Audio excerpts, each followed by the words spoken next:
So the story begins, it's April 20th, 2008, 420, the infamous day there on the trail. So we had left Standing Bear Farm, and initially going through the Smokies, it had been Gobbles, myself, Hokiwa, and Coach.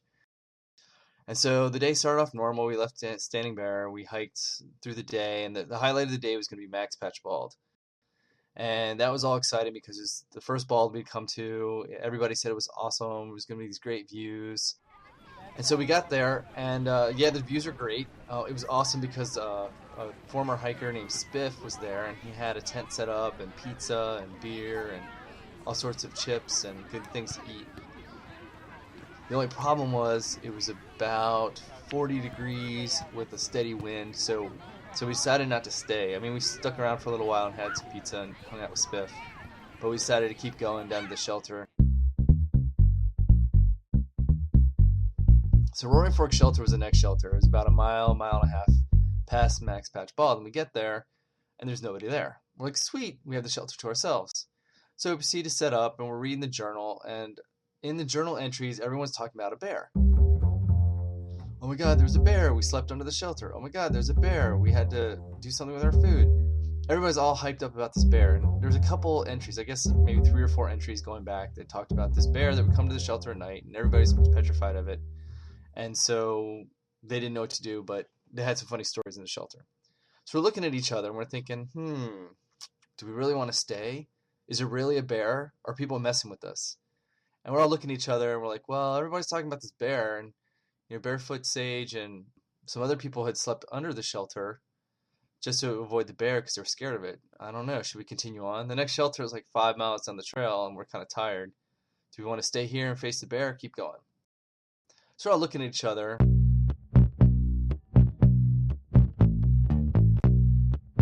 And we decide, let's hang out. Let's see what the bear's all about. We haven't seen a bear yet. That'd be kind of fun.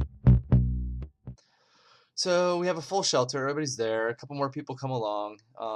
So we have at least 8 across the platform. And then this guy, Hiker Dave, he put his tent up in the camping areas. So we're looking around. We're like, okay, well, everybody was complaining about their food. What do we want to do with it? Looking around, and we realized there's no bear cables at the shelter, which was kind of strange because there have been bear cables everywhere else, and we've never seen bears. So we're looking for a place to hang our bear bags. There's nothing good. All the trees, the branches leave off the trees at an angle such that if we tried to throw our bear ropes over these branches, they just slide back to the trunk, and the bear obviously could climb the tree.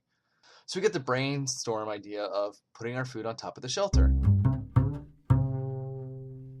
Of course, the bear can't get on top of the shelter, so our food will be safe there, and it'll all be good.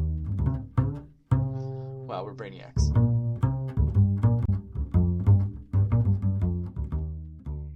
So what we did, we made dinner, we put all our food up on top of the shelter, and then around 6 o'clock that night, the bear shows up. And everybody's all excited, taking pictures of it, chasing it around, trying to scare it off. It is a bear. Black bear. I think Etienne was the only one who was actually trying to scare the bear off. Everyone else wanted to come closer so they could take pictures, which was all exciting at first because, yay, it's a bear, but hey, it's a 400-pound bear, so we don't really want it that close to the shelter. Meanwhile, we kind of like take a bunch of pictures. Nobody gets any good shots because the bear's keeping his distance, and all you get when you take your shot is these little glowing eyes way off in the distance, and you can't really see anything. But we scare it off. The bear seems to go away, and it's not a big deal. Hiker Dave had decided that sleeping in his tent by himself all the way over there in the camping area wasn't such a good idea. So he decided he was going to come over to the shelter. And that was pretty funny because everyone in the shelter with the bear around decided they wanted him in front of their feet because that way the bear would get him first and they would be safe. They would have a chance to run away while the bear was eating him. So Hiker Dave wasn't real thrilled about not having space on the platform, but we were shoulder to shoulder anyway, so he decided to sleep, in the doorway. We decided we're going to build a big fire in front of the shelter, and that'll all be good, and the bear won't bother us. And we'd also decided that we'd string up a line with some aluminum cans on it across the doorway because, of course, that wouldn't stop the bear, but it would make some noise, and we'd wake up before the bear could eat one of us. More likely start eating Hiker Dave before he got to any of the rest of us. We could all run away while he was eating Hiker Dave.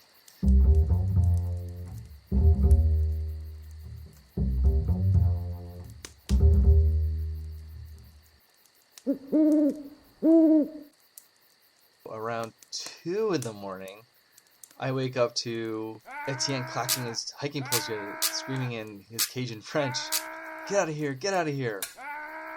Apparently the bear had decided to come up to the shelter and visit us, because the bear, of course, could smell the food sitting on top of the shelter and was trying to figure out how to get to it. And was like trying to get up on those side shelves. You remember when you see the shelter and there's little shelves off to the side where you're supposed to cook around the corner? Well, the bear was trying to get up that to get onto the roof to get our food when he woke up Etienne. So Etienne was clacking his poles together to get the bear off the shelter and away from us. And that seemed to work. The bear ran off. Everybody was all excited. All was good. Everybody calmed down. Everybody went back to sleep until about, I don't know, maybe 3 in the morning. And then all of a sudden you hear, "There she is." The Breeze, another hiker, was awake still from last time, and the bear had come wandering up in front of the shelter and was standing in the door of the shelter. Not so much the door, but the big 20-foot opening. So the bear was standing there sniffing around, trying to figure out still how to get on the roof and seeing what we were all about. So everybody got all excited and jumped up and down trying to see the bear. And Etienne was clacking his poles together, screaming in Cajun to get rid of the bear. And everyone was trying to take a picture of it at the same time. So that was quite the experience. Everybody's all hyped up about that. So we got through that experience and decided, well, we'll go back to sleep, but first thing in the morning, we're getting the hell out of here.